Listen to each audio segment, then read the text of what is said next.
नमस्कार, आप देख रहे हैं सी न्यूज भारत। मैं हूं आपके साथ स्नेहा सिंह। वक्त हो गया है न्यूज बुलेटिन का, तो चलिए निगाह डालते हैं इस वक्त की बड़ी खबरों पर।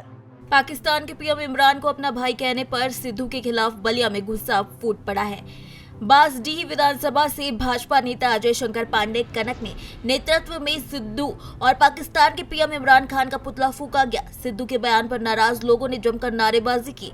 बीजेपी नेता अजय शंकर पांडे कनक ने कहा कि लगता है कि सिद्धू भारत के पंजाब के नेता नहीं बल्कि पाकिस्तान के पंजाब प्रांत से हैं। सोनिया और राहुल ने ठोको ताली नेता पर अंकुश नहीं लगाया तो आने वाले समय में सिद्धू कांग्रेस की एक शाखा पाकिस्तान में भी खोल देंगे। बलिया से सी न्यूज संवाददाता आनंद दुबे की रिपोर्ट। बड़ी खबर बुलंदशहर से है, जहां मंदिर के पुजारी को असामाजिक तत्वों ने पीटा है। पुजारी ने अज्ञात लोगों के खिलाफ थाने में तहरीर भी दे दी है। देर रात गांव के कुछ दबंग युवकों ने मंदिर में घुसकर पुजारी के साथ बेरहमी से मारपीट की है, जिसके बाद पुजारी शोभानंद ने मारपीट करने वाले लोगों के खिलाफ थाने में नामजद तहरीर दी गई है। ये पूरा मामला खानपुर क्षेत्र के गांव भर्रा का बताया जा रहा है।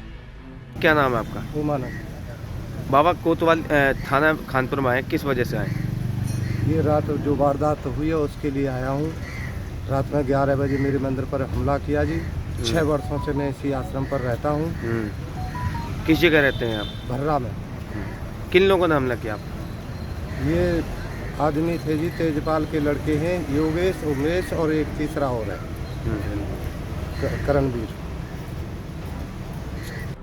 बुलंदशहर से सी न्यूज संवाददाता छबील कुमार, कैमरामैन अमित कुमार के साथ। सीतापुर जिले के लहरपुर तहसील में विश्वविख्यात कथावाचक प्रेमभूषण महाराज जी की रामकथा का आयोजन 24 नवंबर यानी कि 2 दिन बाद होने जा रहा है और 30 नवंबर तक ये आयोजन चलता रहेगा।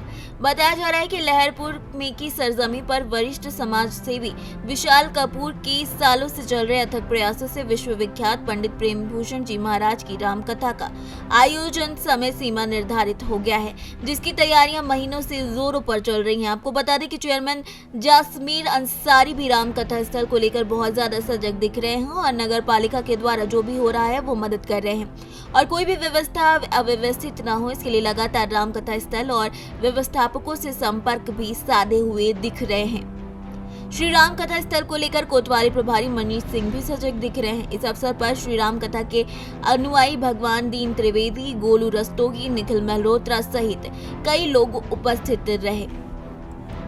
सीतापुर से सीनियर संवाददाता रामगोपाल दीक्षित की रिपोर्ट।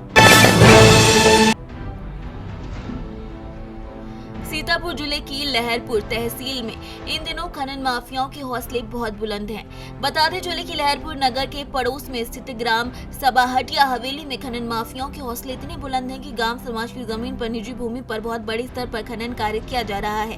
खनन विभाग के द्वारा लगभग 2 मीटर की गहराई तक खनन करने की इजाजत दी गई है, लेकिन आप हटिया हवेली में देख सकते हैं कि कहीं 4 मीटर का अवैध खनन हुआ है तो कहीं इससे भी ज्यादा। जब संवाददाता ने इसकी पुष्टि करने उक्त स्थान पर जान जोखिम में डालकर पहुंचे तो वहां पर एक ट्रॉली पहले से ही लगी हुई थी जिसमें अवैध खनन हो रहा था। हमारे संवाददाता ने तुरंत इसकी जानकारी संबंधित लेखपाल अमित कटियार को दी। अमित कटियार मौके पर पहुंचे। ट्रैक्टर ड्राइवर के पास किसी भी तरीके के खनन का कोई वैध कागज नहीं था, जिसके बावजूद लेखपाल ने ट्रॉली मालिक को फोन कर बात की और ट्रॉली थाने पहुंचाने के बजाय लेखपाल अमित कटियार ने ट्रॉली बीच रास्ते में ही छोड़ दी, जिससे प्रतीत होता है कि खनन माफियाओं के साथ अधिकारियों के रिश्ते भी काफी मजबूत हैं। दूसरी तरफ लहरपुर चुंगी गेट पर कुछ दूरी पर स्थित ग्राम राजापुर गणेशपुर में भी सूर्यास्त होते ही जेसीबी मशीनें गरजने लगती हैं और पूरी रात भर सीना छलनी किया जाता है। आपको बता दें कि जेसीबी पर कम से कम पूरी रात 10 से 12 ट्रॉलियां चलती हैं। खनन माफियाओं के हौसले संबंधित अधिकारियों की साठगांठ के इतने बुलंद हैं कि 200 घन मीटर का परमिट बनवाने के बाद भी हजारों घन मीटर मिट्टी उठा ली जाती है। इसकी जानकारी अधिकारी को दी जाती है, लेकिन एसडीएम साहब भी जांच करवाता हूं कहकर प्रकरण पर पल्ला झाड़ते हुए नजर आ जाते हैं। सीतापुर से सीनियर संवाददाता रामगोपाल दीक्षित की रिपोर्ट। अमरोहा शहर में निजी कार्यक्रम में हिस्सा लेने के लिए पहुंचे समाजवादी पार्टी के राष्ट्रीय सचिव और पूर्व दर्जा मंत्री मौलाना जावेद अब्दी ने पत्रकार वार्ता में कहा कि हम बीजेपी को परास्त करने के लिए हर संभव प्रयास कर रहे हैं। उन्होंने कहा कि सरकार 2022 में अखिलेश यादव की बनेगी, ऐसा हमारा पूरा विश्वास है। बता दें कि अमरोहा पहुंचे सपा राष्ट्रीय सचिव मौलाना जावेद अब्दी ने ओबीसी को बीजेपी की टीम में बताया। आरएलडी के साथ गठबंधन करने के मुद्दे पर उन्होंने टेबल टॉक होनी बाकी है, ऐसा कहा है। तो ये बताइए, क्या उत्तर प्रदेश में आप अलायंस के तौर पे अपने साथ ओवैसी बंधु को ला रहे हैं? नहीं, ऐसा है कि ओवैसी को जैसे आप सब जानते हैं कि वो लोग तो भारतीय जनता पार्टी की बी टीम है, तो भारतीय जनता पार्टी की बी टीम लाने से क्या काम, वो बीजेपी के लिए काम कर रही है, हमारे लिए काम नहीं कर रहे हैं। वो तो भारतीय जनता पार्टी के लिए काम कर रहे हैं, इसलिए उनको लाने और बनाने और बुलाने का कोई सूरत ही नहीं हो सकती कि वो हमारे साथ आएंगे। जिस तरीके से ये तीनों कुछ कमल कमाते हैं, उसके बाद राष्ट्रीय लोकदल जो है उसमें और आप में तनातनी देखने को मिल रही है, माना जा रहा है कि आप और वो अलग हो सकते हैं राष्ट्रीय लोकदल। ये मैं समझता हूँ कि किसी विरोधी की उड़ाई हुई खबर है। राष्ट्रीय लोकदल और समाजवादी पार्टी एक ही रास्ते के राही हैं और ये बहुत जल्दी मिलकर अनाउंसमेंट होगा और दोनों ताकतें मिलकर भारतीय जनता पार्टी के कांटेदार और नफरत के पेड़ को जड़ से उखाड़ने का काम करेंगे। अमरोहा से सीनियर संवाददाता गौरव श्रीमाली की रिपोर्ट। गंगा स्नान के बाद पोरारा घाट पर गंदगी का अंबार लग गया है। बता दें कि पोरारा घाट पर आस्था के प्रतीक श्रद्धालु गंगा स्नान के लिए आते हैं। यहाँ हर साल भली भांति श्रद्धालुओं के लिए उचित व्यवस्था की जाती है, लेकिन देखने वाली बात यह कि माननीय मुख्यमंत्री योगी आदित्यनाथ जी के निर्देश के अनुसार निर्मल गंगा पावन गंगा के उद्देश्य से मेला पर्व समाप्त होने के बाद गंगा घाट पोरारा पर गंदगी का इस कदर अंबार है कि गांव के लोगों ने इसके खिलाफ प्रदर्शन किया। देखना है कि ये इस मामले में क्या कार्यवाही अमल में लाई जाती है। प्रशासन गंगा घाट पर सफाई अभियान के लिए क्या कदम उठाते हैं। अमरोहा से सीनियर संवाददाता रामवीर सिंह की रिपोर्ट। बीती रात कोसली मार्केट स्थित एक क्रॉकरी की दुकान में शॉर्ट सर्किट से आग लग गई, जिसके बाद आग की लपटें दूसरी दुकान तक पहुंची और दोनों दुकानों में रखी हुई लाखों रुपए की क्रॉकरी का सामान जलकर राख हो गया। मार्केट के दुकानदारों ने बताया कि सूचना के बाद दमकल विभाग की गाड़ी देरी से पहुंची तो पानी खत्म हो गया। जब तक रेवाड़ी से दूसरी गाड़ी आई तब तक दोनों दुकानें स्वाहा हो चुकी थी। कोसली निवासी राहुल की कोटली स्टेशन मार्केट में स्थित क्रॉकरी की दुकान थी, जिसमें देर रात अचानक से आग लग गई। इसकी लपटें इतनी तेज थी कि पड़ोस की दुकान भी चपेट में आ गई और दोनों दुकानें जलकर राख हो गई। फिलहाल आग पर काबू पा लिया गया है, लेकिन दोनों क्रॉकरी की दुकानों में लाखों रुपए का सामान जलकर राख हो गया है। राहुल किस प्रकार की समस्या है और जो बात करेंगे कितना नुकसान हुआ है? लगभग अंदाजा सर 25 से 30 लाख रुपए नुकसान एक दुकान के अंदर में है। अकेले आपकी दुकान? हाँ जी सर, 2 दुकानें जल के राख हुई सर। नहीं, एक दुकान मेरी है सर, एक दुकान 25 से 30 लाख के टाइम पे नहीं सर। अभी से पौन घंटा कम से कम हो चुका है। रेवाड़ी फायर ब्रिगेड के पास फोन किए हुए, अभी तक गाड़ी यहाँ पे नहीं आई है। मेरा कुलविंदर प्रधान है, बाजार का मैं प्रधान, रेडीमेड स्टेशन का। समस्या ये दीजिए, अगर फायर ब्रिगेड अगर टाइम पे आ जाती तो इन बच्चों का नुकसान होने से बहुत ज्यादा फायदा हो जाता है। एक ही दुकान में जो लपटें आई थी वो अगर वहाँ पे रुक जाती तो शायद दूसरी दुकान नहीं चलती। और अब भी ये पहुँच गई और बाजार तबाह होने से बच गया। अब भी इसका पहुँचने का थोड़ा सा बार बार प्रशासन पे दबाव दिया है, जब ये आके यहाँ पहुँची 1 से सवा घंटा। हाँ जी, उसमें एक बार आई है ये गाड़ी, इसमें पानी उसमें आधा पानी था, वो जितना उससे हुआ वो कंट्रोल नहीं हो पाया। दूसरी गाड़ी पौन घंटे के बाद आई। और अभी रेवाड़ी जो कॉल कर रखी थी, रेवाड़ी हमारा 35 से 40 मिनट का टाइम है, ज़्यादा नहीं है फायर ब्रिगेड के लिए, वो अभी तक पहुँचे भी नहीं है। अगर प्रशासन चाहता तो झाड़ली यहाँ से 20 किलोमीटर दूर है, वहाँ पे 5 गाड़ियाँ अवेलेबल रहती हैं, परंतु इस बात का किसी बहुत ही बताया जा रहा है कि शॉर्ट सर्किट से आग लगी है। ये जो कहने में आ रहा है वो बाकी किसी को कुछ पता नहीं है एक्चुअल बात क्या है। लेकिन फायर ब्रिगेड एक आई थी बुझाने के लिए, पहले एक दुकान में लगी। फायर ब्रिगेड आई, उसने जरा सी उसमें पानी थोड़ा बहुत था नाम मात्र, वो थोड़ी देर चला और वो चली गई। उसके जाने के बाद आग और भयंकर रूप, अपना विकराल रूप धारण कर लिया, जिससे दोनों दुकानों में आग पकड़ गई। पौने घंटे के बाद ये फायर ब्रिगेड दोबारा आई है। नुकसान तो यही, दोनों दुकान खत्म ही हो चुकी है, नुकसान का तो कोई आइडिया ही नहीं कोई है। अंदाजा नहीं, खुद ओनर बता सकता है, हमारे अंदाजे से हम बता सकते हैं। माल की तो हानि है ही, माल तो गया ही, और बाकी जो माल के साथ जो इसकी फिटिंग थी, कार्डबोर्ड था, जो इसकी बाहर की डेकोरेशन थी, वो बिल्कुल परिपूर्ण रूप से खत्म हो चुकी है। गया हुआ था वो। हरियाणा से सी न्यूज संवाददाता चैन की रिपोर्ट।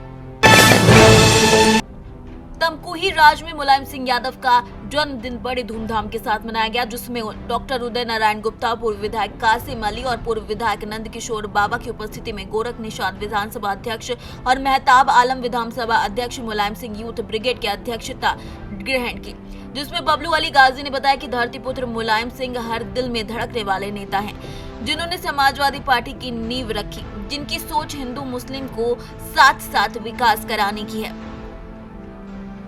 बचा हुआ है, पूरे क्षेत्र में चर्चा है कि सेवरही पुलिस के जुल्म के खिलाफ, जिसे मुख्य तौर से समाजित से जो सहायक दरोगा है, उसने बहुत अत्याचार किया।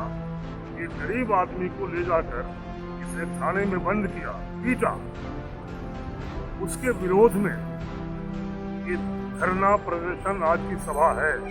यह एक चेतावनी है। इस चेतावनी सभा के बाद भी समाजित सिंह नहीं चेता या कुशीनगर के पुलिस प्रशासन नहीं चेती, तो निश्चित तौर से आंदोलन और बड़ा होगा। आप लोग जानते हैं, पढ़े लिखे लोग हैं समाज के।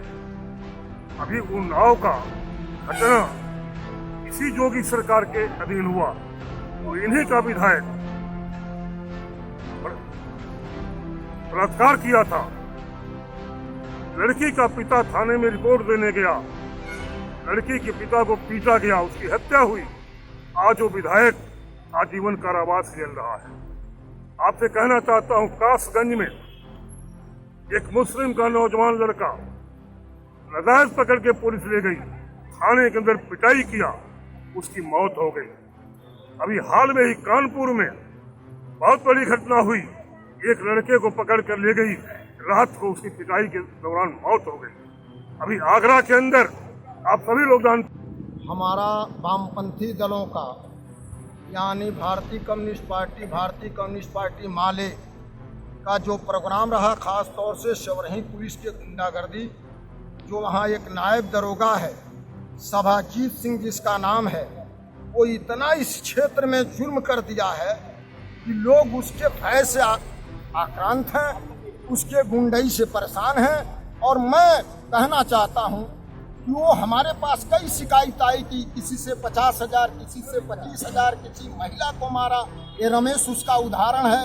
इसके घर में 3-3 बार घुस के पुलिस वालों ने इसके बूढ़े बाप को सताया, इसके माँ को सताया, इसके बीवी को सताया और इसको ले जाके निर्मम पिटाई किया।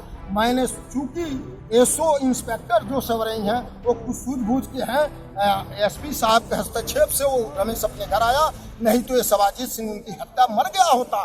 बहुत कार्रवाई हुई है। मैंने पूरे शासन प्रशासन, जोगी सरकार से लेके शासन तक मैंने चिट्ठी लिखा है, रजिस्ट्री किया है, फैक्स किया है और मेरा मांग है अगर इसके खिलाफ जांच नहीं हुआ तो 1 महीने का वादा मैं करता हूं, हमारी पार्टी करती है, वामपंथी मोर्चा करता है। अगर 1 महीना में इसके खिलाफ जांच करके कार्रवाई नहीं हुई तो हम लोग एसपी का घेराव।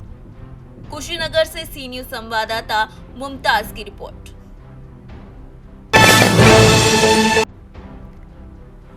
जनपद कुशीनगर के सेवरई थाना क्षेत्र के तिवारी पट्टी बाजार में वामपंथियों का विशाल प्रदर्शन सभा आयोजित की गई। सेवरई थाने में हल्का क्षेत्र तिवारी पट्टी में तैनात एक दरोगा के खिलाफ वामपंथी मोर्चा ने जमकर भड़ास निकाली। बताते चले कि भारतीय कम्युनिस्ट पार्टी एवं भाकपा वाले द्वारा तिवारी पट्टी बाजार में गिरधारी कुशवाहा की अध्यक्षता में चर्चित सेवरई थाने पर तैनात एक सब इंस्पेक्टर के जुल्म के खिलाफ धरना प्रदर्शन किया गया। भाकपा के वरिष्ठ नेता लल्लन राय ने कहा कि सेवरई पुलिस द्वारा रमेश प्रजापति को थाने परिसर में निर्मम पिटाई करी गई है, जो काफी शर्मनाक है। सेवरही पुलिस के जुर्म के खिलाफ हम सब कामरेड प्रदर्शन और चेतावनी दे रहे हैं कि अगर समय रहते सब इंस्पेक्टर के खिलाफ कार्यवाही नहीं हुई तो वृहद आंदोलन हम कामरेड करेंगे। और वहीं सभा को संबोधित करते हुए भाकपा के राज्य काउंसिल सदस्य एडवोकेट मतीउल्लाह ने कहा कि इस सरकार में हिरासत में भी हत्याएं हो रही हैं। सेवरही पुलिस में एक सब इंस्पेक्टर के द्वारा रमेश प्रजापति की थाने परिसर में निर्मम पिटाई करके की गई, जिसकी न्यायिक जांच होना बहुत जरूरी है। इस दौरान सगीर आलम, परमहंस सिंह, सुदामा यादव, छोटेलाल यादव, घनश्याम कुशवाहा सहित कई लोग उपस्थित रहे। सभा का संचालन सुदामा यादव ने किया और मांग की कि सेवरही थाना पर तैनात सभा का संचालन सुदामा यादव ने कहा और मांग की कि सेवरही थाने पर तैनात सब इंस्पेक्टर को तत्कालीन निलंबित किया जाए। कुशीनगर से सी न्यूज संवाददाता मुमताज की रिपोर्ट। फिलहाल इस न्यूज बुलेटिन में बस इतना ही। देश विदेश की ऐसी तमाम खबरों को देखने के लिए बने रहे सी न्यूज भारत के साथ।